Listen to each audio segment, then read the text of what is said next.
Okay जी, start करते हैं loops के साथ। आप लोगों ने पढ़ा हुआ ना थ्योरी में लूप्स के बारे में। और फॉर लूप से स्टार्ट करते हैं, ठीक है। जब ये प्रोग्राम चलेगा तो क्या होगा, पहले ये वाली लाइन चलेगी, फॉर एक्स इन रेंज, ठीक है। अब कंप्यूटर देखेगा कि प्रोग्रामर ने रेंज लिखा हुआ है। कंप्यूटर देखेगा कि प्रोग्रामर ने क्या लिखा हुआ है, रेंज। अब ये रेंज को इवेलुएट करेगा, रेंज को ओपन करके लिखेगा। ओपन कैसे करेंगे, ये स्टार्टिंग वैल्यू है, ये स्टॉप स्टॉप वैल्यू है, और ये गैप है, +1 का गैप है, ठीक है। तो जब रेंज रेंज वाले कमांड को ओपन करके लिखोगे तो उस सीक्वेंस में पहला नंबर क्या आएगा, 1 आएगा, क्योंकि ये स्टार्टिंग नंबर जो है वो क्या है, 1 है। दूसरा नंबर कौन सा आएगा, 1+1, 1+1 2, 2 आएगा, ठीक है। फिर उसके बाद उस सीक्वेंस में तीसरा नंबर आएगा, 3 आएगा उस सीक्वेंस में। 3 नहीं आएगा, ठीक है, 3 नहीं आएगा, सिर्फ दो नंबर्स होंगे, एक 1 होगा और एक 2 होगा। रेंज जब इवेलुएट होगी, रेंज वाला फंक्शन जब इवेलुएट होगा तो उसमें सिर्फ दो नंबर्स होंगे, 1 और 2। 1 जो है वो स्टार्टिंग वैल्यू है, और 2 जो है वो स्टॉप -1 है। स्टॉप वैल्यू क्या है, 3, तो 3 - 1 क्या है, 2 है। तो 2 तक जाएगा, 3 को क्रॉस नहीं कर सकते। ये रूल है, ये रेंज का रूल है कि आप स्टॉपिंग वैल्यू को क्रॉस नहीं कर सकते, उससे पहले पहले आपने रुक जाना है, ठीक है। क्लियर है, ये बात आपने जहन में रखनी है। तो ये स्टार्ट है, ये स्टार्टिंग वैल्यू है, ये स्टार्टिंग वैल्यू है, स्टॉप वैल्यू है, और ये गैप है। कितने का गैप है, +1 का गैप है। आप -1 भी लिख सकते हैं, -1 भी लिख सकते हैं, -2 भी लिख सकते हैं, माइनस वैल्यूज भी हो सकती हैं, ठीक है। अच्छा, अब रेंज वाले फंक्शन को ओपन करने के बाद फिर कंप्यूटर क्या करेगा, उस इस सीक्वेंस में इस सीक्वेंस में जो पहला नंबर होगा उसको एक्स के अंदर जाके स्टोर कर देगा। तो एक्स के अंदर क्या आएगा, 1 आएगा। जब फॉर लूप पहली दफ़ा चलेगा तो एक्स के अंदर क्या आएगा, 1 आएगा।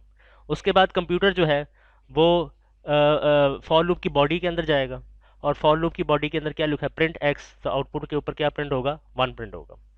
और कंप्यूटर 1 को प्रिंट करने के बाद न्यू लाइन में जाएगा, ठीक है, क्योंकि हमने end is equal to double quotation नहीं लिखा हुआ। तो 1 को प्रिंट करने के बाद कंप्यूटर न्यू लाइन में जाएगा, या आउटपुट के ऊपर न्यू लाइन में जाएगा। फिर उसके बाद कंप्यूटर जो है प्रिंट एक्स करने के बाद इधर आएगा, नहीं, बल्कि कंप्यूटर जो है वो वापस इधर इधर जाएगा, यहाँ पे, और वो चेक करेगा कि इस सीक्वेंस में 1 के बाद कोई और नंबर है। तो आप बताओ, 1 के बाद कोई और नंबर है, 1 के बाद एक नंबर है ना, 2। तो अब कंप्यूटर क्या करेगा, 2 को उठाएगा यहाँ से और एक्स के अंदर जाके डाल देगा। तो अब एक्स के अंदर क्या आ गया, 2, ठीक है। अब कंप्यूटर फॉर लूप की बॉडी के अंदर जाएगा, फॉर लूप की बॉडी में जाएगा, और एक्स की वैल्यू क्या है, 2 है, तो एक्स की वैल्यू को क्या कर देगा, 2 प्रिंट कर देगा, और न्यू लाइन में चला जाएगा, आउटपुट के ऊपर। फिर उसके बाद क्या होगा, कंप्यूटर दोबारा वापस आएगा, कंप्यूटर जो है दोबारा वापस इधर आएगा यहाँ पे, और वो देखेगा कि इस सीक्वेंस में कोई और नंबर है, इस सीक्वेंस में कोई और नंबर नहीं है, 2 के बाद कोई और नंबर नहीं है ना। तो चूंकि 2 के बाद कोई और नंबर नहीं है, फॉर लूप जो है वो दोबारा नहीं चलेगा, एक्स के अंदर कुछ नहीं आएगा, फॉर लूप दोबारा नहीं चलेगा, ठीक है। और कंप्यूटर जो है वो क्या करेगा, वो नेक्स्ट इंस्ट्रक्शन में आएगा, जो कि क्या है, प्रिंट एंड, और उसको प्रिंट कर देगा यहाँ पे, END एंड, और प्रोग्राम एंड हो जाएगा, ठीक है। तो ये फॉर लूप कब तक चलेगा, जब तक सीक्वेंस के अंदर नंबर्स होंगे, सीक्वेंस के अंदर जब तक नंबर्स होंगे तब तक फॉर लूप चलता रहेगा। सीक्वेंस के अंदर कितने नंबर हैं, दो नंबर हैं, एक नंबर जो है वो 1 है, दूसरा नंबर कौन सा है, 2 है। तो फॉर लूप कितनी दफ़ा चलेगा, 2 दफ़ा चलेगा, क्योंकि दो नंबर है। तो फॉर लूप कितनी दफ़ा चलेगा, 2 दफ़ा चलेगा, ठीक है। ये आपने जहन में रखना है। तो इस सीक्वेंस में कितने आइटम्स हैं, हम उसको नंबर नहीं कहेंगे, 1 और 2 को नंबर नहीं कहेंगे, आइटम कहेंगे। How many items are there in this sequence, there are 2 items in this sequence, that is why for loop will run 2 times. ये आपने जहन में रखना है, ठीक है जी। फटी फटी आंखों से देख रहे हो, क्या ये थ्योरी में नहीं पढ़ा आप लोगों ने, कुछ ने नहीं पढ़ा हो, वो फिर आपने छुट्टी की होगी ना, फिर छुट्टी की है ना, बस ठीक है, आपका कसूर है, ठीक है। तो कंप्यूटर जो है फॉर लूप की बॉडी के अंदर कब आएगा, जब सीक्वेंस के अंदर कोई आइटम होगा, ठीक है। 1 है, 2 है, अब अगर 2 के बाद कोई नंबर नहीं है, चूंकि टू के बाद कोई नंबर नहीं है, फॉर लूप जो है वो दोबारा नहीं चलेगा और कंप्यूटर जो है वो फॉर लूप की बॉडी के अंदर नहीं जाएगा। ये आपने जहन में रखना, ठीक है। इसमें कोई प्रॉब्लम हो किसी को? अच्छा, ये रेंज के अंदर, इस रेंज के अंदर ये नंबर और ये नंबर, ये नेगेटिव नंबर हो सकते हैं। ये तीनों नंबर्स जो है नेगेटिव हो सकते हैं, ठीक है। ये पहला पॉइंट। दूसरा पॉइंट, ये जो तीनों नंबर्स मैंने लिखे हैं ना रेंज के अंदर, ये फ्लोटिंग नंबर नहीं हो सकता। ये फ्लोटिंग नंबर नहीं हो सकते, ठीक है। आप 1.1 नहीं लिख सकते। आप ये नहीं लिख सकते हैं कि 1 1 और यहाँ पे आप लिखें 3.5, ठीक है, ये नहीं लिख सकते आप, ठीक है। 3.5 का क्या मतलब है कि आप कंप्यूटर को ये बता रहे हो कि 2.5 दफ़ा चलो, 2.5 दफ़ा चलो, ये कोई सेंस बनता है? 2.5 दफ़ा चलो,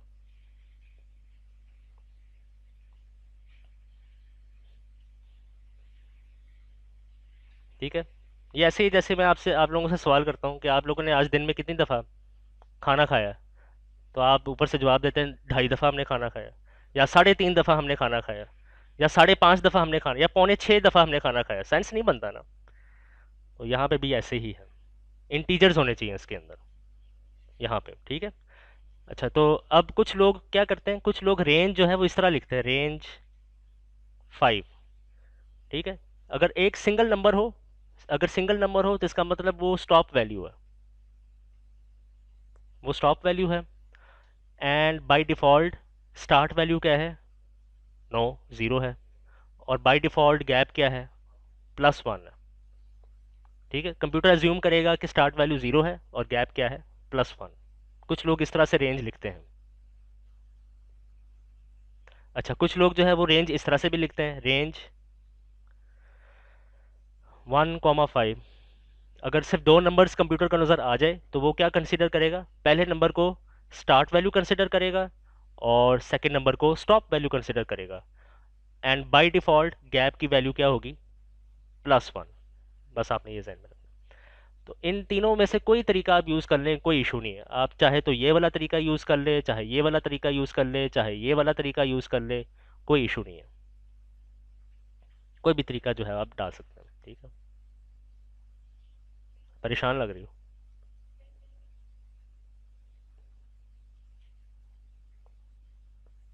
पता नहीं, नहीं पढ़ा थ्योरी के अंदर, नहीं पढ़ा ये, रिवाइज नहीं किया घर जाके? तो फिर इतनी परेशानी क्यों है? रिवाइज करके भी इतनी परेशानी? ठीक है जी। तो अभी इधर मैं रिवाइज करवा रहा हूँ आपको, जो आपने थ्योरी में पढ़ा डिटेल में, वो उसकी रिवीजन हो रही है आप, ठीक है। ठीक है, ये सबको समझ आ गई आपको? तो अब इसका फ्लो चार्ट क्या बनेगा फिर? फ्लो चार्ट सबसे इंपॉर्टेंट चीज़ प्रोग्रामिंग में, सबसे इंपॉर्टेंट चीज़ जो है वो फ्लो चार्ट है, एल्गोरिदम है, सूडो कोड है। फ्लो चार्ट कैसे बनेगा? अभी मैंने आपको समझाया, सारी सारी स्टोरी समझाई है, उसी स्टोरी को रिपीट करना है, ठीक है। तो फ्लो चार्ट क्या बनेगा? सबसे पहले क्या चेक होगा कि क्या कोई आइटम प्रेजेंट है सीक्वेंस के अंदर, सीक्वेंस के अंदर कोई आइटम जो है प्रेजेंट है, पहले ये चेक होगा। इसको एक बॉक्स में डाल दें, ठीक है। स्टार्ट, START, ये फॉर लूप का फ्लो चार्ट है, ठीक है। तो कंप्यूटर पहले चेक करेगा कि इस सीक्वेंस में, इस रेंज के अंदर कोई आइटम है। अगर आइटम है तो क्या करें? अगर आइटम है तो क्या करें फिर? बताओ भाई, क्या करें? प्रिंट करें? स्टोर करें, बिल्कुल सही कहा। अगर कोई आइटम है तो वेरिएबल एक्स के अंदर आइटम को स्टोर कर दें, वेरिएबल एक्स के अंदर आइटम को क्या कर दें? स्टोर कर दें, ठीक है। फिर उसके बाद क्या करें? क्या करें भाई? Go inside the body of for loop, go inside the body of for loop, ठीक है। और बॉडी के अंदर जाके जो कुछ भी लिखा हुआ है उसको एग्जीक्यूट कर ले, ठीक है। Go inside the body of for loop, go inside for body, ये मैंने छोटा करके लिख दिया। गो इनसाइड फॉर बॉडी का मतलब ये है, फॉर लूप की बॉडी के अंदर जाके जो कुछ भी लिखा हुआ है उसको चला दो। प्रिंट एक्स लिखा हुआ है तो प्रिंट एक्स को क्या कर दें? चला दें, ठीक है। अब प्रिंट एक्स चल गया, नेक्स्ट काम क्या होगा? नेक्स्ट काम क्या होगा? गो बैक, यहाँ पे वापस आए एंड चेक कि कोई और मज़ीद आइटम प्रेजेंट है सीक्वेंस में। अगर प्रेजेंट है तो ये दो स्टेप्स जो है रिपीट करें। अगर सीक्वेंस के अंदर एक और आइटम मौजूद है तो ये दो स्टेप्स को क्या कर दे, रिपीट कर दे। ठीक है, और इस तरह ये साइकिल चलता जाए। क्लियर है? जब सारे आइटम्स ख़त्म हो जाएंगे, जब सारे आइटम्स एग्जॉस्ट हो जाएंगे, तो फिर क्या करें? अगर ये ट्रू है और अगर ये फॉल्स है, अगर कोई आइटम जो है प्रेजेंट नहीं है, तो प्रोग्राम के एंड पे जाए और एंड को क्या कर दे, प्रिंट कर दे, प्रिंट एंड। ठीक है, तो आप देख सकते हैं फ्लो चार्ट के मुताबिक फॉर लूप कब खत्म होगा? जब कोई आइटम प्रेजेंट ना हो सीक्वेंस के अंदर, जब कोई आइटम प्रेजेंट नहीं होगा, फॉर लूप जो है वो खत्म हो जाएगा। ये आपने जहन में रखना है। ठीक है जी, चलो जी, अब आप लोग खुद बताएं, अगर मैंने इस फॉर लूप को से फॉर एग्जांपल 5 दफ़ा चलाना है, तो मुझे क्या चेंज करना पड़ेगा? टेम्परेचर चेंज करना पड़ेगा। स्टॉप वैल्यू को क्या करना पड़ेगा? 6 करना पड़ेगा। बिल्कुल सही कहा। जब आप इसको 6 करेंगे तो ये सीक्वेंस के अंदर क्या क्या नंबर्स होंगे, आप लड़कियों में से कोई बताए। जब 6 लिखेंगे यहाँ पे तो क्या आइटम्स होंगे सीक्वेंस के अंदर? 1 2 3 4 5, 5.5, 5.7, 5.9, 6। नहीं, 6 से पहले पहले कोई इंटीजर, 6 से पहले पहले जो क्लोजेस्ट इंटीजर है वो 5 है, वहां तक आपने जाना है बस। ठीक है, ये आपने जहन में रखना है। क्लियर है? अब आपने क्या करना है, घर जाके आज मैं आप लोगों के व्हाट्सएप का इंतज़ार करूंगा, व्हाट्सएप ग्रुप के अंदर जिसको आप लोगों ने म्यूट करके रखा हुआ है और आर्काइव में डाला हुआ है, उसको अनम्यूट करो ज़रा और एक दूसरे की हेल्प करो। अब कल एक बंदे ने सवाल पूछा था, मोहम्मद मुश्तबा पता नहीं उसका नाम है, किसी ने जवाब नहीं दिया उसको। एक बंदे ने सवाल पूछा था, पता नहीं आप में से कोई है, किसी ने नहीं जवाब दिया। पता नहीं आप लोग सोए रहते हो, क्या करते हो घर जाके, या अनम्यूट कर म्यूट करके रखा हुआ है, पता नहीं क्या करते हैं। बहरहाल जवाब दिया करो, एक दूसरे के साथ डिस्कशन किया करो उस ग्रुप में, लेकिन फजूल बातें ना करो वहाँ पे। तो आज मैं आप लोगों के व्हाट्सएप ग्रुप में आपका इंतज़ार करूंगा। आपने क्या करना है, घर जाके ये जो +1 लिखा हुआ है इसको -1 करना है, फिर मुझे बताना है आउटपुट क्या आएगा। ठीक है, ये एक्सरसाइज है, शॉर्ट एक्सरसाइज है। ये आपने पाइथन के अंदर स्पाइडर के अंदर टाइप करके देखना है कि आंसर क्या आएगा। ठीक है, +1 की जगह पे -1 करके देखना। ठीक है, फिर उसकी रीज़न भी बतानी है, रीज़न क्या है। चलो जी, अब चलते हैं नेक्स्ट वाइल लूप की तरफ। वाइल लूप, जब ये प्रोग्राम चलेगा तो क्या होगा, 1 जो है वो x के अंदर आएगा। उसके बाद क्या होगा, वाइल के साथ जो कंडीशन लिखी हुई है ये टेस्ट होगी।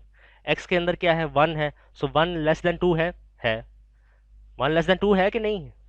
बताओ भाई, ऊंची आवाज में बताओ ना। 1 <2 है, कंडीशन ट्रू है, नहीं इतनी भी ऊंची ना बताओ, ज़रा तमीज़ के साथ बताओ। 1 <2 है तो कंडीशन ट्रू है, चूंकि फॉल्स है, ट्रू है। 1 <2 है ना, ये जो लेस देन इक्वल का मतलब है लेस देन है या इक्वल है, तो लेस देन तो है, इक्वल नहीं है, ट्रू है। ठीक है, सो 1 <2 का मतलब ये है कि 1 जो है वो 2 से लेस देन है लेकिन इक्वल नहीं है। ठीक है, तो ये कंडीशन जो है वो ट्रू है। सो ट्रू ट्रू ट्रू मिला है, चूंकि वाइल को ट्रू मिला है, चूंकि वाइल को ट्रू मिला है, वाइल के अंदर जो कुछ भी लिखा हुआ है वो चलेगा। ठीक है, तो कंप्यूटर वाइल की बॉडी के अंदर आएगा, एक्स को क्या कर देगा, प्रिंट कर देगा आउटपुट के ऊपर 1। फिर उसके बाद एक्स की वैल्यू में 1 का इजाफा करेगा, 1 + 1 = 2। तो रफ वर्क में आप लिखें, रफ वर्क में आपने लिखना है, शुरू में एक्स की वैल्यू क्या थी, शुरू में वाइल के चलने से पहले एक्स की वैल्यू थी 1। ठीक है, लाइन नंबर 83 के चलने के बाद एक्स की वैल्यू क्या हो गई है, 2 हो गई है। ठीक है, रफ वर्क में। क्लियर है? फिर उसके बाद कंप्यूटर क्या करेगा, कंप्यूटर वापस दोबारा ऊपर आएगा यहाँ पे और टेस्ट करेगा कि ये कंडीशन ट्रू है या फॉल्स है। अब एक्स के अंदर क्या है, सबीन नाम है ना आपका, बताओ सबीन, एक्स की वैल्यू क्या है, ये रफ वर्क 2 है, तो ये काट के आपने यहाँ पे 2 लिख देना है। तो अब बताओ कंडीशन ट्रू है या फॉल्स है, आप बताओ एनक वाले। ट्रू है, क्यों? क्योंकि 2 2 के बराबर है ना, 2 <= 2। ये कंडीशन जो है वो ट्रू है। ठीक है, लेस देन इक्वल का मतलब ये है कि आप कंप्यूटर से पूछ रहे हो कि क्या 2 <2 है या 2 = 2 है, तो 2 तो =2 है, तो इसका मतलब ये कंडीशन क्या है, ट्रू है। तो आपने क्या करना है, इसको काट के आपने ट्रू लिख देना है। अब वाइल लूप को ट्रू मिल गया, चूंकि वाइल लूप को ट्रू मिल गया तो प्रिंट एक्स दोबारा चलेगी और आउटपुट के ऊपर क्या प्रिंट होगा, टू। और एक्स की वैल्यू में यहाँ पे अब क्या आएगा, two. Two plus one is equal to, तो रफ वर्क की तरफ आओ, यहाँ पे लिखो थ्री। ठीक है। अब दोबारा कंप्यूटर जो है वापस ऊपर यहाँ पे आएगा और चेक करेगा। चलो आप बताओ, आप बताओ, मुबा, मुबा नाम है ना आपका, कि ये यहाँ पे एक्स की वैल्यू क्या लिखूँ, थ्री लिखूँ कि ये कंडीशन ट्रू है, three less than equal to two है, फॉल्स है। तो आपने इसको ट्रू को काट के यहाँ पे फॉल्स लिख देना है। अब वाइल लूप को फॉल्स मिला है, चूंकि वाइल लूप को फॉल्स मिला है, वाइल लूप जो है दोबारा नहीं चलेगा। वाइल के अंदर जो कुछ भी आपने लिखा हुआ है वो दोबारा नहीं चलेगा और प्रोग्राम जो है यहाँ पे एंड हो जाएगा। ठीक है। अब मुझे ये बताओ, अगर मैं वाइल के बिल्कुल नीचे यहाँ पे लिखूँ प्रिंट एक्स, क्या वैल्यू प्रिंट होगी एक्स की? हम्म,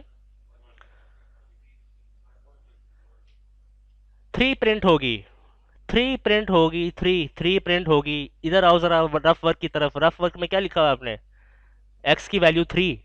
तो जब नीचे वाइल लूप के बाहर, वाइल लूप के नीचे अगर आप प्रिंट एक्स लिखेंगे तो आउटपुट के ऊपर क्या प्रिंट होगा, एक्स की वैल्यू थ्री प्रिंट होगी, ना वन प्रिंट होगी ना टू प्रिंट होगी, बल्कि क्या प्रिंट होगी, थ्री प्रिंट होगी।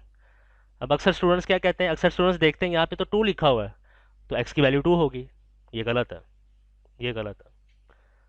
आज एक नया इंकशाफ हुआ है, कुछ स्टूडेंट्स कहते हैं कि यहाँ पे तो एक्स इक्वल टू वन लिखा हुआ है तो इसलिए यहाँ पे वन आएगा, ये भी गलत है। ये एक नया इंकशाफ है, ये एक नया नई दरियाफ्त है सेक्शन सी से। ठीक है। तो अभी आप लोगों की जो है ना ये कॉन्सेप्ट्स जो हैं वीक है, इसको इम्प्रूव करो। ठीक है। ये कॉन्सेप्ट्स कैसे मजबूत होंगे, जब आप कोड, जिस तरह ये देखो मैंने कोड लिखा हुआ ना यहाँ पे और मैं स्टेप बाय स्टेप चल के देख रहा हूँ कि एक्स की वैल्यू क्या होगी, आउटपुट के ऊपर क्या प्रिंट होगा। जब तक आप इस तरह के कोड की प्रैक्टिस नहीं ना करोगे, आपकी प्रोग्रामिंग मजबूत, स्ट्रांग नहीं होगी।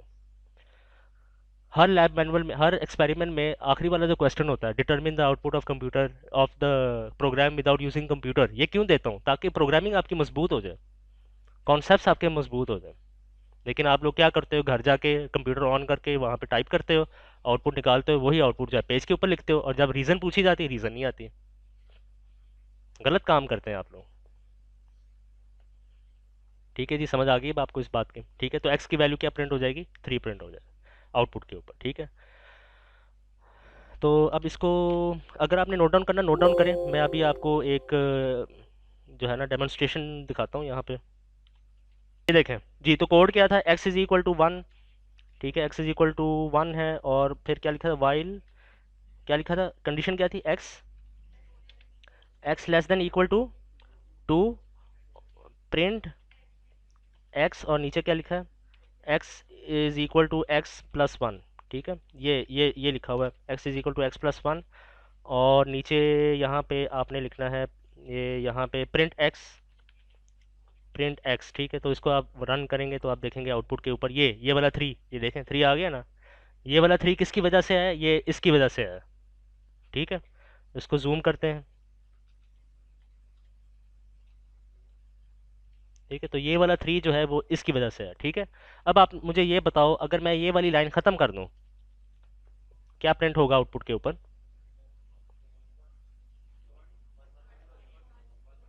वन वन वन, तीन दफ़ा वन होगा, दो दफ़ा वन होगा। ठीक, होता जाएगा, वन और टू प्रिंट होगा। ठीक, एक दफ़ा प्रिंट, गौर से सोचो, ऐसे हवा हवा में तीर ना चलाओ, गौर से सोचो, स्टेप बाय स्टेप चल के देखो, स्टेप बाय स्टेप चल के देखो, एक मिनट का टाइम लो, आपस में डिस्कस करो।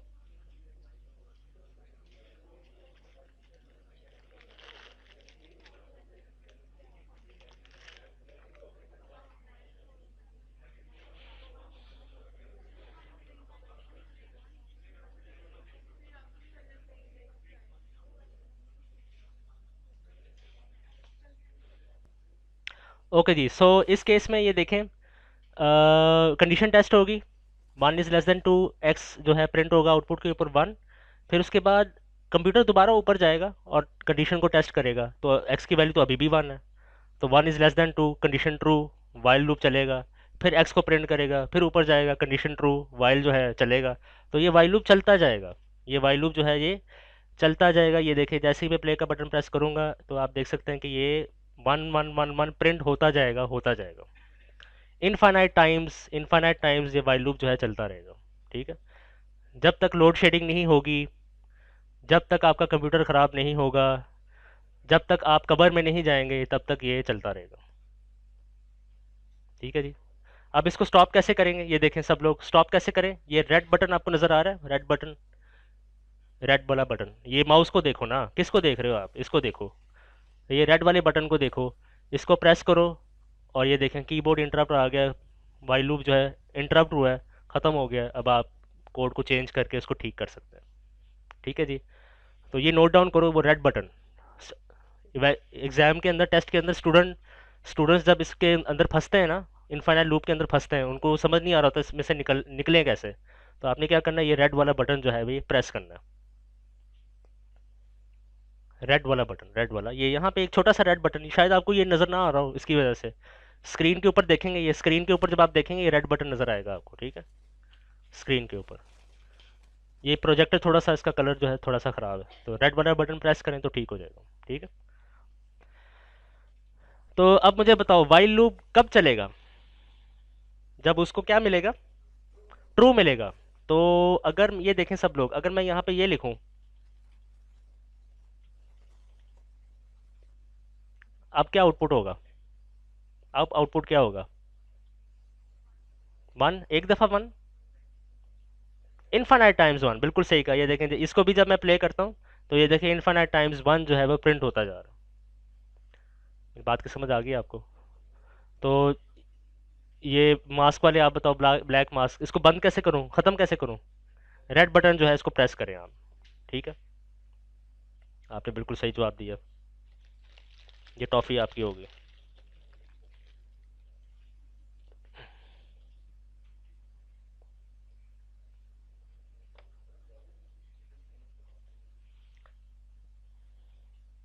ठीक है जी, समझ आ गई आपको।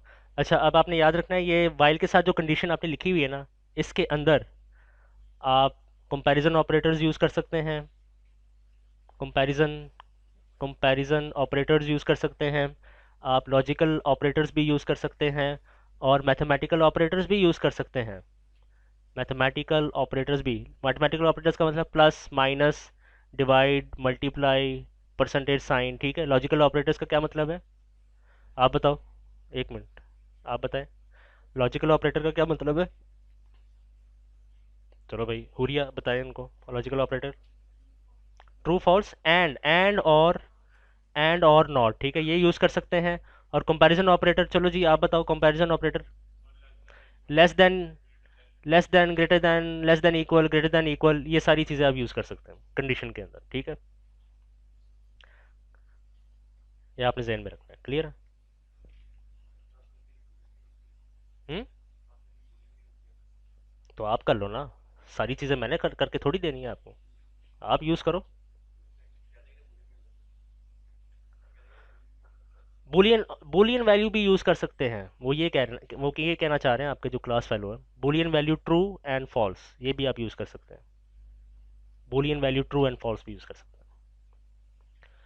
ठीक है जी, तो अब ये देखें हमने लास्ट स्लाइड में और इस वाली स्लाइड में, ये देखो, हेलो बात सुनो, क्या नाम है आपका, क्या नाम है,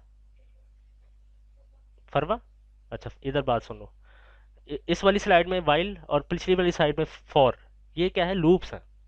और लूप्स कहाँ इस्तेमाल करते हैं, जहाँ आपने कोई टास्क रिपीट करवाना हो कंप्यूटर से, एक टास्क आपने बार बार रिपीट करवाना हो, तो आप क्या यूज़ करें, लूप यूज़ करें। ठीक है, फॉर एग्जांपल मैंने मैंने वन जो है, मैंने वन, ये जो वन है, इसको एक दफ़ा प्रिंट करना है, बहुत आसान है, आपने क्या करना है, प्रिंट वन लिख देना, वन प्रिंट हो जाएगा।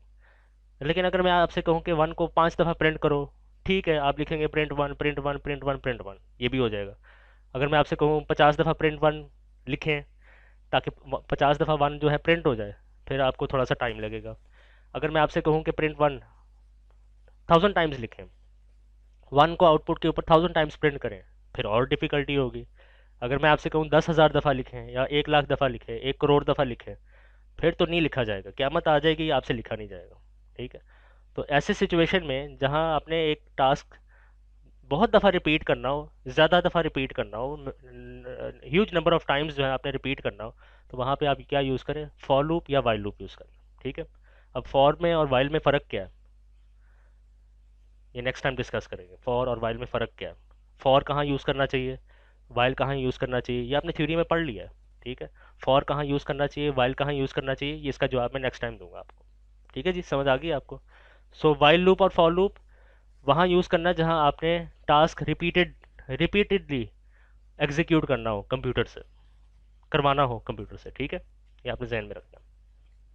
और ये वाली जो एग्जांपल है, ये वाली एग्जांपल ये क्वेश्चन नंबर 2 और क्वेश्चन नंबर 3 की हिंट है। ये क्वेश्चन नंबर 2 और 3 की हिंट है एक्सपेरिमेंट नंबर 4 में। ठीक है, इससे मिलता जुलता कोड आपने लिखना है क्वेश्चन नंबर 2 और 3 में, एक्सपेरिमेंट नंबर 4 में, इससे मिलता जुलता कोड। ठीक है, ये आपने जहन में रखना। ठीक है, और अब वाइल लूप का वो क्या होगा, फ्लो चार्ट। इस केस में वाइल लूप का फ्लो चार्ट क्या होगा, स्टार्ट आपने लिखना है, START स्टार्ट। नीचे आएंगे, जब आप नीचे आए तो x इज इक्वल टू 1। ठीक है, x इज इक्वल टू 1, ये वाला स्टेप। फिर उसके बाद क्या हुआ, कंडीशन टेस्ट हुई है ना, क्या x less than equal to 2 है। कंडीशन को किस में डालते हैं, डायमंड शेप बॉक्स में डालते हैं। ठीक है, अगर कंडीशन जो है वो ट्रू है तो वाइल की बॉडी के अंदर जाओ, वाइल वाइल बॉडी को एग्जीक्यूट करो। ठीक है, वाइल की बॉडी को क्या कर दो, एग्जीक्यूट करो। और वाइल की बॉडी को एग्जीक्यूट करने के बाद दोबारा वापस आओ यहाँ पे और कंडीशन को टेस्ट करो। और अगर कंडीशन जो है वो ट्रू है तो दोबारा वाइल की बॉडी को एग्जीक्यूट करो। और अगर कंडीशन जो है वो फॉल्स है तो आपने क्या करना है, वाइल लूप से बाहर आना है और प्रोग्राम को क्या कर देना है, एंड कर देना है। तो this is the flow chart for while loop. ठीक है, राइटिंग थोड़ी सी अच्छी नहीं है मेरी, लेकिन बाहर गुजारा करना पड़ेगा थोड़ा सा। टाइम अगर ज़्यादा होता तो शायद मार्कर लगा के, स्केल लगा के, ऐसे ऐसे करके, डिज़ाइन लगा के वो मैं करता। टाइम इतना नहीं है। X line less than equal to 2। ठीक है, वैसे भी रिकॉर्डेड है सारा, तो रिकॉर्ड प्लेबैक कर से देख सकते हैं। चलो जी, नेक्स्ट एग्जांपल की तरफ। ज़्यादा नोट ना करो चीज़ों को क्योंकि रिकॉर्डेड है। ठीक है, आप घर जाके उसको नोट डाउन कर सकते हैं, बस आपने थोड़ा सा समझना है, थोड़ा सा नोट करना। ओके जी, यहाँ पे देखें इस वाली एग्जांपल में सबसे पहले ये वाली लाइन चलेगी, DEF वाली लाइन चलेगी। ये मैंने लास्ट टाइम बताया था आपको, DEF वाली लाइन चलेगी। उसके बाद क्या होगा, ये वाली लाइन चलेगी। ये वाली लाइन नहीं चलेगी, ये रूल है। ठीक है, ये वाली लाइन तब चलेगी जब फंक्शन कॉल होगा। जब ये वाली लाइन चलेगी तो ये सिंगल इक्वल साइन यहाँ पे लिखा हुआ है। सिंगल इक्वल साइन का मतलब ये है कि राइट हैंड साइड वाली चीज़ पहले चलेगी। तो राइट हैंड साइड पे क्या लिखा हुआ है, foo1, यानी आप foo फंक्शन को कॉल कर रहे हो, आप उसको बुला रहे हो ताकि वो अपना काम करे। ठीक है, और उसका काम क्या है, जब ये फंक्शन कॉल होगा, 1 जो है वो ट्रांसफ़र होगा x के अंदर, कंप्यूटर जो है वो फंक्शन की बॉडी के अंदर एंटर हो जाएगा, x को रिप्लेस कर देगा 1 से। ठीक है, और x को 1 से रिप्लेस करने के बाद रिटर्न रिटर्न स्टेटमेंट चलेगी। क्या रिटर्न बैक होगी, ये पूरी चीज़ रिटर्न बैक होगी।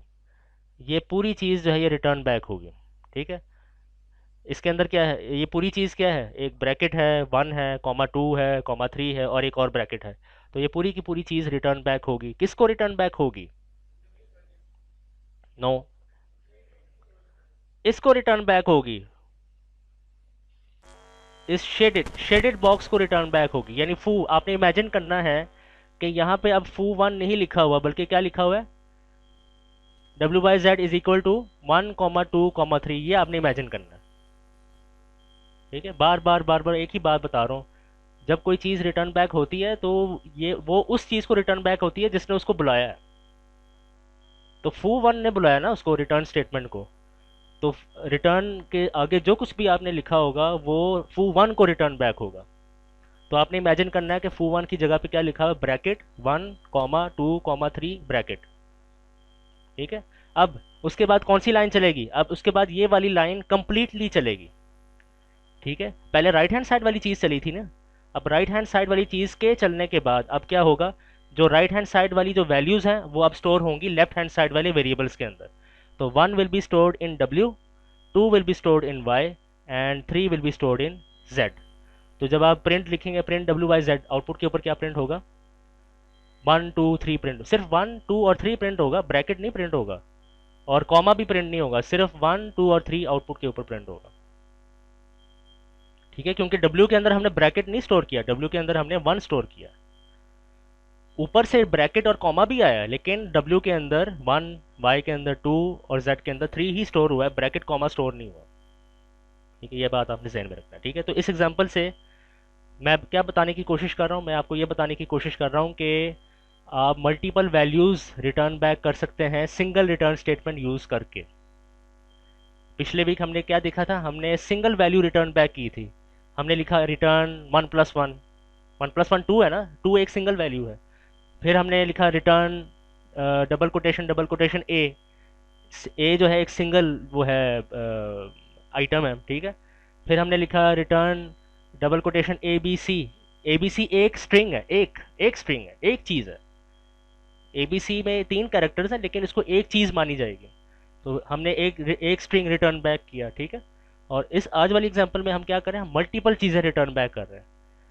फंक्शन जो है रिटर्न मल्टीपल चीज़ें रिटर्न बैक कर रही है, multiple values, 3 values return back कर रही हैं, एक रिटर्न स्टेटमेंट यूज़ करके। ठीक है, ये आपने जहन में रखना। ये वाला कॉन्सेप्ट यूज़ होगा गालिबन क्वेश्चन नंबर 8 में यूज़ होगा।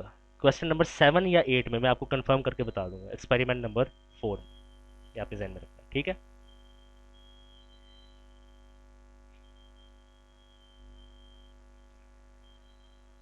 और एक बात आप लोगों ने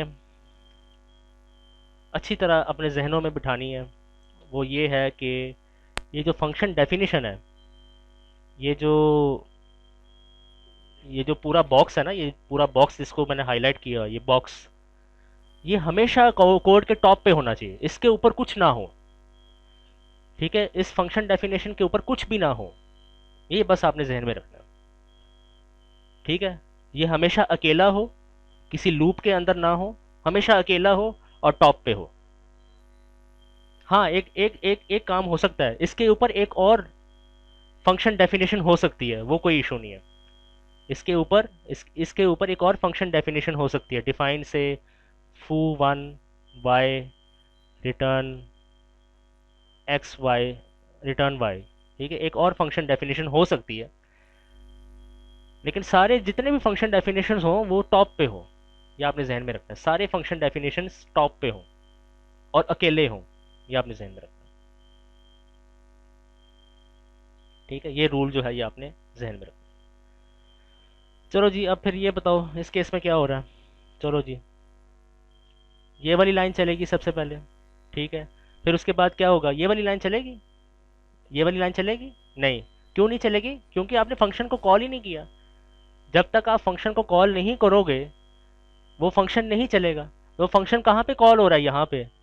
तो इस लाइन के चलने के बाद ये वाली लाइन चलेगी, यहाँ पे फंक्शन जो है वो उसको बुलाया जा रहा है, उसको कॉल किया जा रहा है। ठीक है, जब इस फंक्शन को कॉल किया जाएगा तो क्या होगा, ये देखें ब्रैकेट्स के अंदर आपने कुछ भी नहीं लिखा हुआ।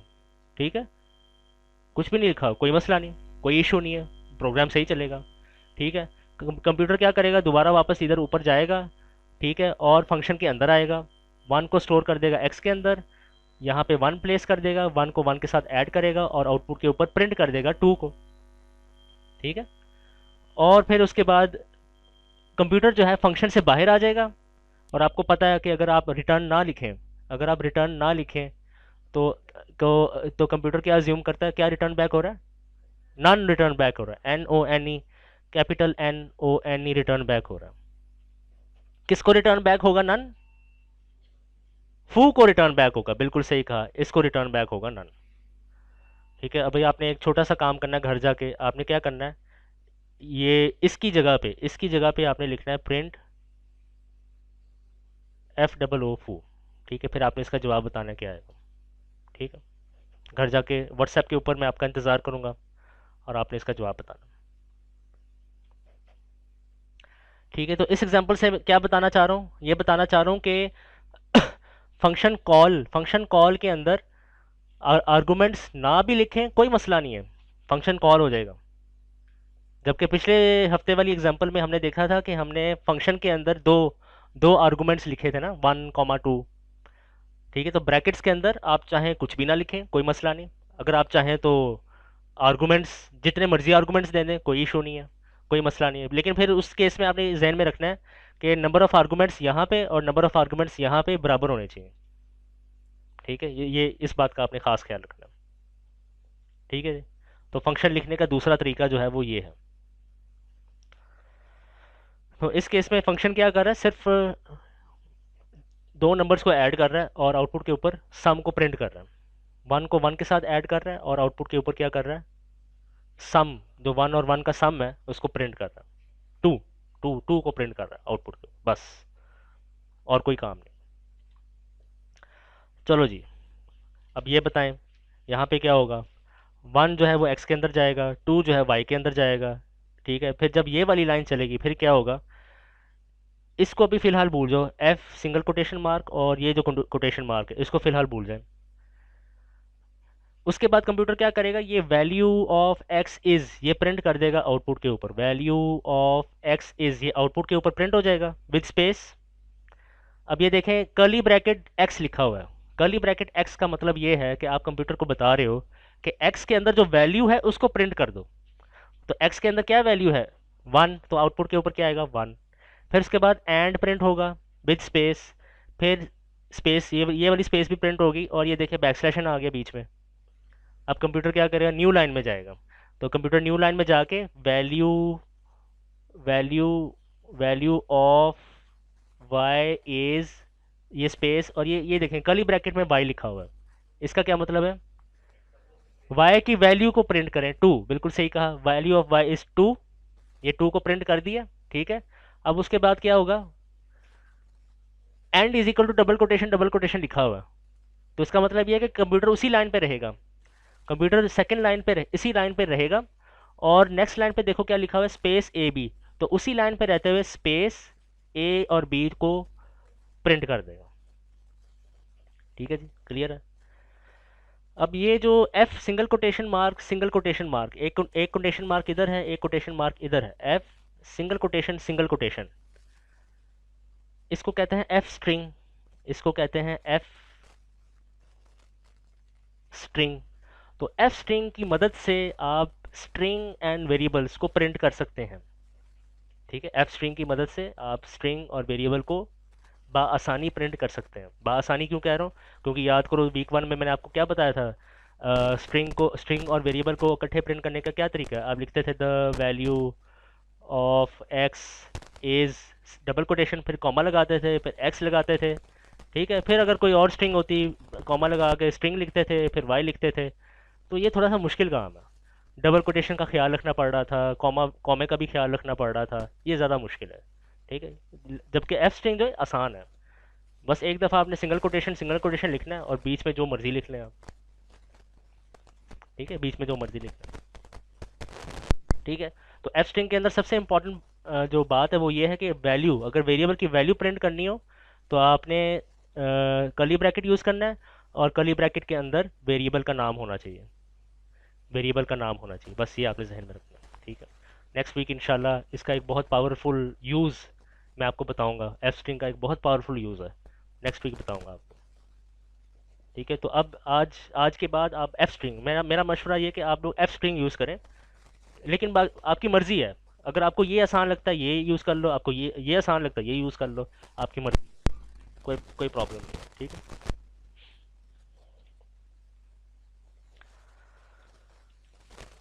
चलो जी, ये तो ऑलरेडी आपने थ्योरी में पढ़ा हुआ है, तो मैं ये चीज़ें डिस्कस नहीं करूँगा, ये नहीं डिस्कस करूँगा, सिर्फ ये डिस्कस करूँगा। ठीक है, ये और ये, क्योंकि ये लैब मैनुअल में इस्तेमाल होगा क्वेश्चन नंबर 9 में, क्वेश्चन नंबर 8 और 9 दोनों में, क्वेश्चन 8 एंड 9 दोनों में यूज़ होगा, एक्सपेरिमेंट नंबर 4 में। ठीक है, ओके जी, इसमें आपने क्या किया, एक स्ट्रिंग जो है वो आपने स्टोर किया है एस के अंदर। ठीक है, आपने याद रखना है स्ट्रिंग में जितने भी कैरेक्टर्स हैं उन तमाम कैरेक्टर्स में जो पहला कैरेक्टर होगा उसका पोजीशन नंबर क्या होगा, ज़ीरो होगा, बिल्कुल सही कहा आपने। इस स्ट्रिंग में ए पहला कैरेक्टर है और इसका पोजीशन नंबर क्या, कहाँ से स्टार्ट होगा, ज़ीरो से स्टार्ट होगा, वन से स्टार्ट नहीं होगा। वन से स्टार्ट नहीं होगा। पोजीशन नंबर का दूसरा नाम कंप्यूटर साइंस में, प्रोग्रामिंग लैंग्वेज में क्या है? इंडेक्स है। Index, INDEX, index. ठीक है। So the index of A, index of A is zero. ये वाला जो ए है, ये वाला index of A is zero. ठीक है, तो इसके साथ ही आप यहाँ पे स्टार लिखो, सब लोग लिखो स्टार, लिखो लिखो स्टार लिखो, जल्दी लिखो, आप भी लिखो।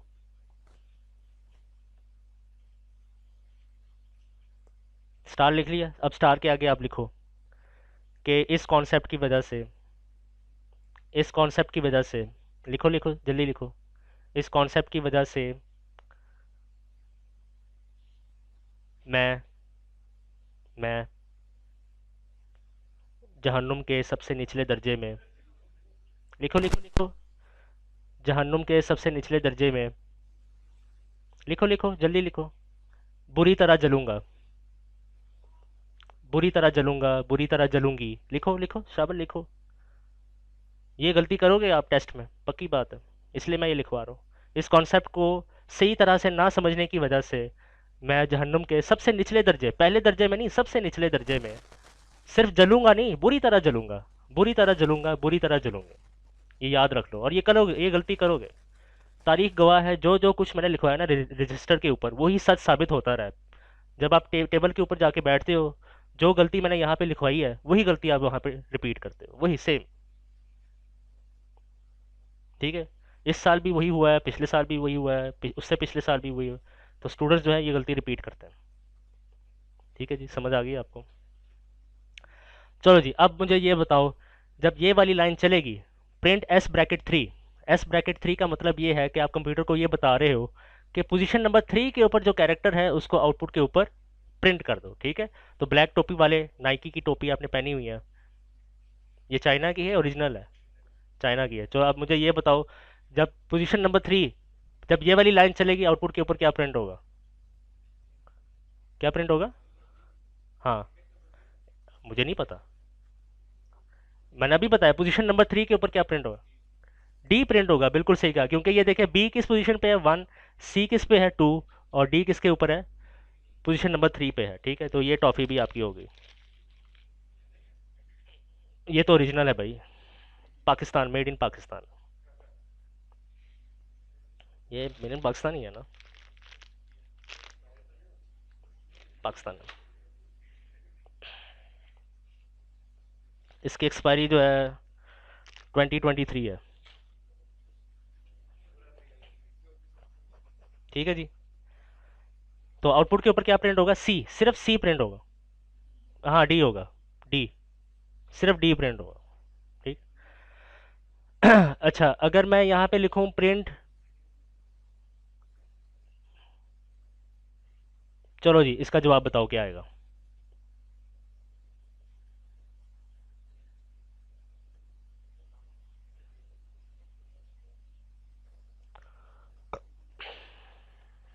प्रैक्टिस नहीं करते ना आप लोग, प्रैक्टिस की शदीद कमी है।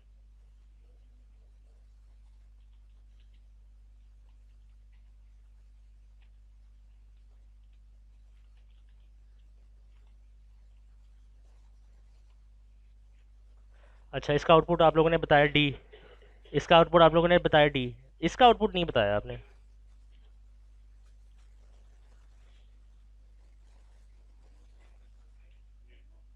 हम्म, बिल्कुल सही कहा, एरर आएगा आउटपुट के ऊपर, ये देखें ये एरर, आउट ऑफ रेंज। वो कह रहा है आपने स्ट्रिंग से बाहर एक कैरेक्टर को एक्सेस करने की कोशिश की।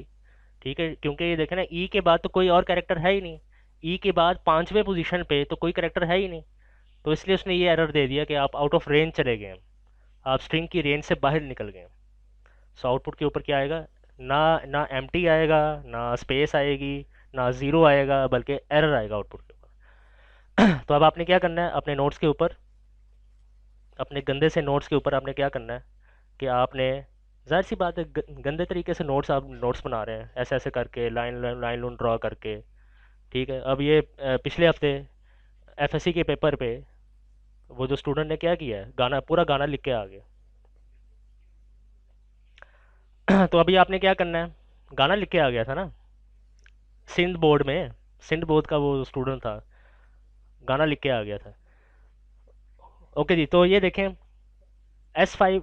तो आपने क्या करना है अभी अपने ये जो, हाँ, इसको इसके साथ जोड़ दो वो जहन्नुम वाली लाइन के साथ, और उसमें लिखो कि इस कॉन्सेप्ट की वजह से भी आप लोग बहुत मार खाओगे।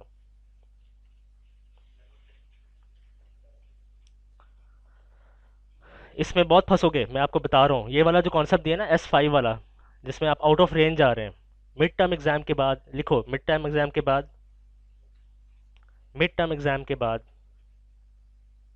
मिड टर्म एग्जाम के बाद ना, 8वें हफ्ते के बाद, मिड टर्म एग्जाम के बाद सर रेहान की तरफ से ये गारंटी है, सर रेहान की तरफ से गारंटी है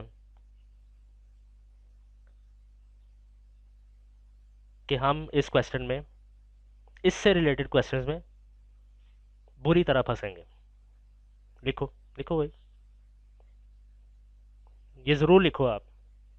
ठीक है, तो मिड टर्म एग्जाम के बाद जो, जब हम लिस्ट पढ़ेंगे ना, लिस्ट और टपल, जो अभी आप लोग पढ़ रहे हो, लिस्ट टपल और डिक्शनरी, इसमें आप फंसोगे इस कॉन्सेप्ट की वजह से। और वो भी लिखो नेक्स्ट सेमेस्टर में, सेकंड सेमेस्टर में लिखो, ये भी लिखो साथ में, सब लोग लिखो, सेकंड सेमेस्टर में प्रोग्रामिंग फंडामेंटल के सब्जेक्ट में, नेक्स्ट सेमेस्टर में प्रोग्रामिंग फंडामेंटल के सब्जेक्ट में अरे वाले टॉपिक के अंदर, AAARAY, ARRAY, सॉरी, ARRAY, अरे वाले टॉपिक में सेम यही कॉन्सेप्ट यूज होगा, और उधर भी हम फंसेंगे। आईटीसी में फंसने के बाद उधर भी हम बुरी तरह फंसेंगे। ये लिखो, प्रोग्रामिंग फंडामेंटल के सब्जेक्ट, अरे प्रोग्रामिंग फंडामेंटल के सब्जेक्ट में अरे वाले टॉपिक के अंदर, जो कि मिड टर्म के बाद आपको पढ़ाया जाएगा, उसमें हम बहुत बुरी तरह फंसेंगे इसमें फंसने के बाद। ठीक है जी, ये आपने जहन में रखना है, उसमें भी यही कॉन्सेप्ट यूज होगा। चलो जी, अब आप लोग बहुत माहिर हो चुके हैं, मुझे ये बताएं इसका आंसर क्या आएगा। LEN का मतलब है लेंथ, बताओ क्या आंसर आएगा। 5 आएगा या 4 आएगा? 4 नहीं आना चाहिए, क्योंकि 0 1 2 3 4,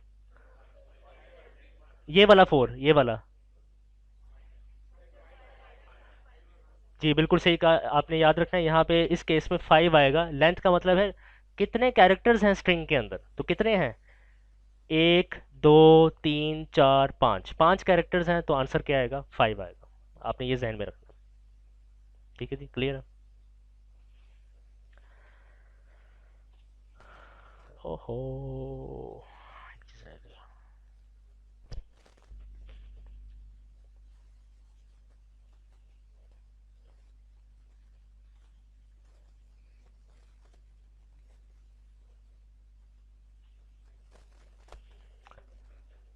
चलो जी, एक मैंने सिंपल सा प्रोग्राम लिखा है, ये वाला, ये एक सिंपल सा प्रोग्राम लिखा है, बताओ इसका आउटपुट क्या आएगा। For x in UET print x, output पे क्या आएगा, यूईटी आएगा आउटपुट के ऊपर। कैसे, अब मैं बताने जा रहा हूँ, गौर से सुन लो। जब फॉर लूप पहली दफ़ा चलेगा, उधर जब फॉर, उस वाले एग्जांपल में जब फॉर लूप पहली दफ़ा चला था, तो उसने क्या देखा, उसने देखा कि सीक्वेंस के अंदर कोई आइटम है, उस वाले एग्जांपल में। तो इधर भी वो यही काम करेगा, वो देखेगा कि इस सीक्वेंस में, अब इस सीक्वेंस में देखें कोई नंबर नहीं है, इस सीक्वेंस में सारे वो हैं, कैरेक्टर्स हैं, स्ट्रिंग वाले कैरेक्टर्स हैं। तो कंप्यूटर देखेगा कि इस सीक्वेंस में कोई आइटम है, पहला आइटम यू है। ठीक है, पहला आइटम यू है, आइटम एग्जिस्ट करता है, लिहाजा ये फॉर लूप चलेगा। जब ये फॉर लूप चलेगा तो क्या होगा, you will be stored in x, और जब प्रिंट एक्स चलेगा तो आउटपुट के ऊपर क्या प्रिंट होगा, यू, और कंप्यूटर जो है नेक्स्ट लाइन में चला जाएगा। ठीक है, फिर उसके बाद कंप्यूटर जो है दोबारा ऊपर आएगा और देखेगा कि क्या इस सीक्वेंस में, इस सीक्वेंस में यू के बाद कोई और आइटम है। तो यू के बाद कोई और आइटम है, मुझे बताओ। ई है। तो अब कंप्यूटर क्या करेगा, ई को यहाँ से उठाएगा और एक्स के अंदर जाके स्टोर कर देगा। तो अब आउटपुट के ऊपर क्या प्रिंट होगा, ई प्रिंट होगा, आउटपुट के ऊपर ई प्रिंट होगा। फिर कंप्यूटर ऊपर जाएगा और देखेगा ई के बाद कोई और आइटम है, टी है, तो टी को उठा के एक्स में डालेगा, और प्रिंट एक्स जब आप करेंगे तो आउटपुट के ऊपर क्या प्रिंट हो जाएगा, नेक्स्ट लाइन में यूईटी जो है वो प्रिंट हो जाएगा। ठीक है, दिस इज कॉल्ड, इस प्रोसेस को हम कहते हैं iterating over a string, iterating over a string. यानी आप स्ट्रिंग के ऊपर आइट्रेशन परफॉर्म कर रहे हैं, आप फॉर लूप जो है वो स्ट्रिंग के ऊपर अप्लाई करके फॉर लूप को चला रहे हैं। ठीक है, ये स्ट्रिंग है ना, ये देखो यूईटी, यूईटी को हमने डबल कोटेशन मार्क्स के अंदर लिखा हुआ है, ये एक स्ट्रिंग है। ठीक है, तो रेंज भी लिख सकते हो, ठीक है, for x in range, range भी लिख सकते हो और एक स्ट्रिंग भी लिख सकते हो। ये आपने जहन में रखना है। और ये वाला कॉन्सेप्ट यूज होगा अगेन क्वेश्चन नंबर 8 और 9 में, एक्सपेरिमेंट नंबर 4 में। ये नहीं पढ़ा आप लोगों ने थ्योरी के, आइट्रेटिंग ओवर स्ट्रिंग, ये नहीं पढ़ा? अच्छा चलो ठीक है। तो iterating over string experiment number 4 question number 8 और 9 में इस्तेमाल होगा। ठीक है, ये देखें जब मैं इसको यहाँ पे प्रिंट करूँगा, यहाँ पे जब मैं इसको लिखूँगा, यहाँ पे फॉर एक्स इन यूईटी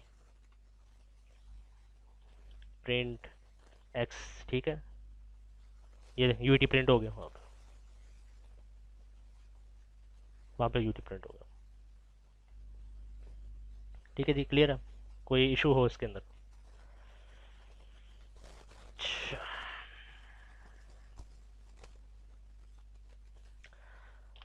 चलो जी, अब एल्गोरिदम है। एल्गोरिदम से रिलेटेड वीडियो जो है मैंने अपलोड कर दी हुई है, ये वाली यूट्यूब के अंदर, यूट्यूब वाली वीडियो मैंने अपलोड कर दी हुई है। इससे रिलेटेड नेक्स्ट वीक वाइवा होगा, नेक्स्ट वीक। हाँ, आज तो वो बुक वाला वाइवा है ना, नेक्स्ट वीक इसका वाइवा होगा।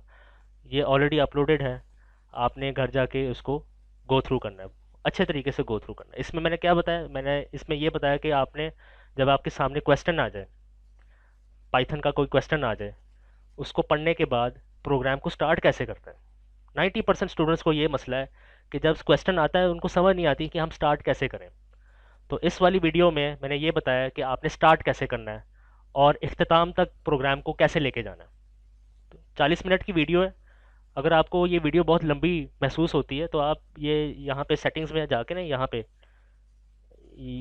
ये सेटिंग्स, सेटिंग्स में जाके इसकी प्लेबैक स्पीड 2x कर दें या 1.75x कर दें, तो आप जल्दी से इसको गो थ्रू कर सकते हैं। ठीक है, क्लियर है? तो इस वीडियो को जो है आपने लाजमी देखना है, इससे रिलेटेड जो है वो वाइवा होगा नेक्स्ट वीक। क्लियर है?